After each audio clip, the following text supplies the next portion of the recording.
Hi guys, welcome back. I thought I'd pull the engine out and show you a few of the things I've done to my FD RX-7 to get the RB in there. First of all, how I lined it up really. I used a builder's laser and I marked on the car, you can see the green line here and there, top of the roof and up on the hatch at the very back up there. And basically on the floor under the car as well, down in the tunnel, on the ground, the black marks.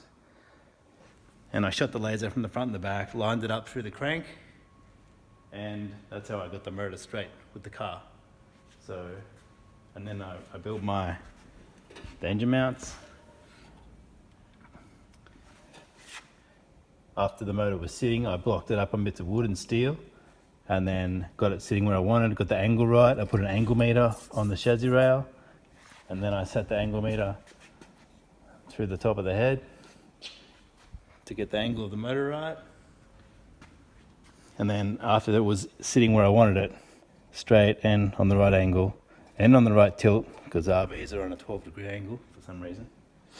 Don't know why, couldn't establish why, I Googled. So I settled for 10, because I wanted to leave room for the turbo on this side, and I still wanted to give myself clearance for the plenum on the clutch master there.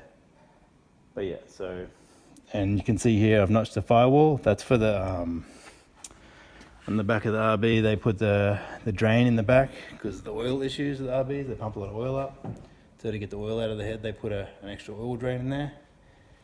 They knock out the Welsh plug. I'm not sure which one it is yet, I haven't started. And then they run a drain back round into the sump, external. So it sticks out the back of the head, and I wanted to get the engine back as far as I could, so I've notched the firewall.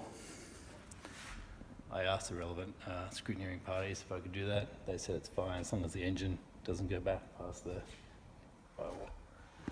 So, yeah. You can see here where I've notched the subframe for the power steering rack.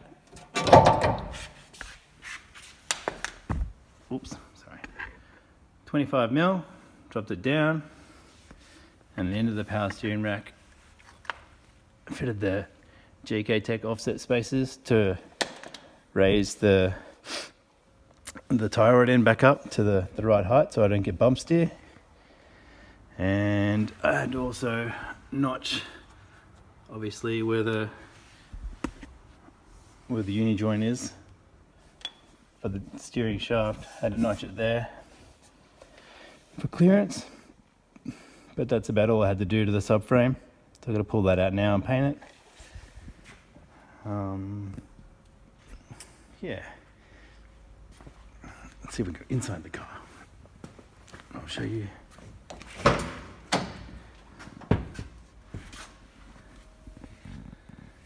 These are the seat rails I made. You can see that I've extended them, welded tabs on the end, each end, so that I got 3 positions. That's me, that's Kat, and that's Joss. He's 6 foot something.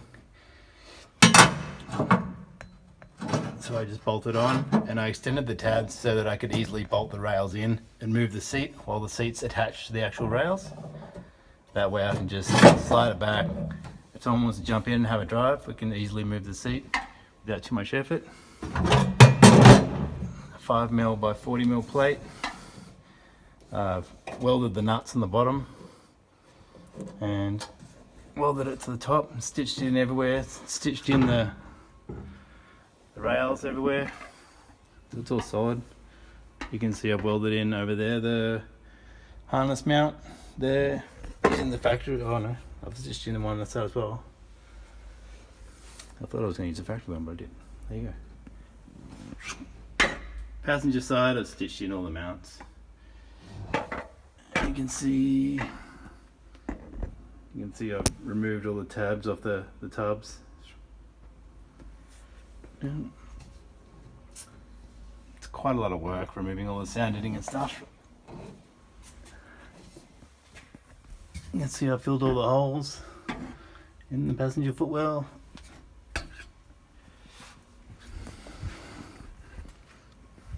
But yeah, it's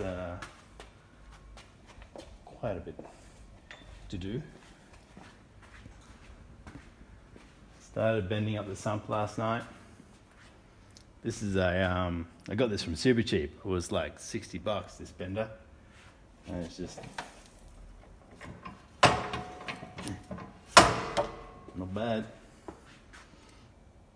Works pretty good. I had to modify it. You can see I welded some nuts in the bottom, drilled holes and made this bit of angle line to bend it, because this sheet metal bender is only meant for like 0.2 millimeter sheet or something, very thin stuff, but it'll bend this 1.2 mil and alloy pretty easily, and it's cheap and it's not large. I can take it off. It's just clamped onto the bench using an engineer's clamp, and I can just stand it up in the corner. So I do have a factory, but I don't have that much room for all these big machines. When you start getting into fabricating, it's like, ooh, you might get a proper guillotine and all these other things, and then realize you don't have much space. So I don't even have my entire changing machine.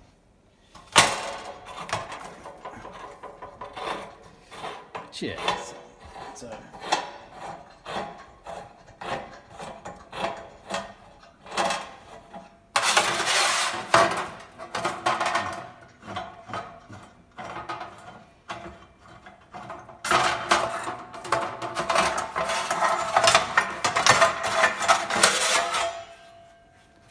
this is said wing sump, which will go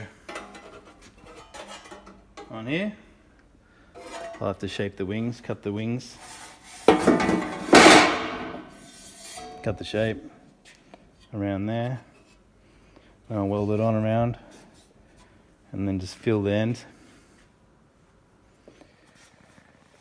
But yeah, so.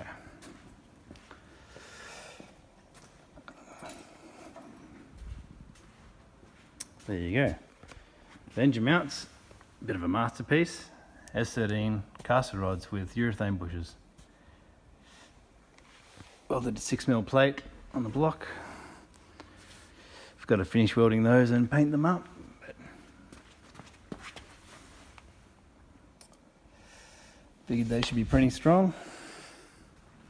No laying around doing nothing, so it's in my budget if it's laying around doing nothing. Yeah. So one of the big issues with the RX7, geez, speak, is it's probably because I don't do any of these. The diff is notoriously weak. It gets a lot of pinion climb with high torque. All the guys in the States that do LS conversions on these tend to break the outer casing on the diffs. So they make a Ford 8.8 diff conversion over there, which welds in. And it comes out in the Ford Explorer here. It's not super common here, but over there it's really common. So, and they give it a lot of different ratios, so they all go for that option. But because it's not that common here, I don't know if I'm going to use it yet. I was kind of leaning towards a Toyota Super Diff, because that's what Frederick Asbo runs in his car in Formula Drift, and does 1,000 horsepower, and it's small and light and really strong. So might be welding in one of those at one point. We'll see. Yeah, I think that's enough for tonight. Yeah, like, comment, subscribe. Thanks for all the comments on the first video. Sorry that they're pretty average. I'm new to this. I'm only using my phone. I'll probably get a better camera at some point, maybe. And I haven't worked out how I'm going to film and fabricate and do things at the same time without boring people to death. But we'll work on that. Okay. Stay tuned.